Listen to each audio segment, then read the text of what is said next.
अस्सलाम वालेकुम नाज़रीन, यहाँ पर अपने नाज़रीन को एक अफसोसनाक खबर से आगाह करते चलें कि शादी की खुशियाँ गम में बदल गई। आज़ाद कश्मीर से अफसोसनाक खबर, बिंडी में बारात वाली गाड़ी का एक्सीडेंट, दूल्हा समेत 5 अफराद मौका पर जाँ बाक। नाज़रीन, हवेली केवटा आज़ाद कश्मीर से अब ये अफसोसनाक खबर, हवेली केवटा ख्वाजा बिंडी बारात वाली गाड़ी हादसे का शिकार, दूल्हा समेत एक ही खानदान के 5 अफराद जाँ बाक।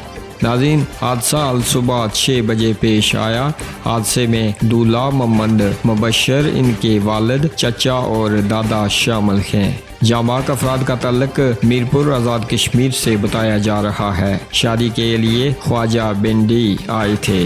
नाज़रीन, आप भी इस अफसोसनाक खबर के हवाले से नीचे कमेंट बॉक्स में ज़रूर अपनी राय दीजिएगा और मरने वालों के लिए दुआए माफ़रत कीजिएगा। मज़ीद खबरों और अपडेट्स के लिए हमारे इस चैनल को सब्सक्राइब कीजिएगा। इसी के साथ चाहेंगे आपसे इजाज़त, अगली वीडियो तक के लिए अल्लाह हाफिज़।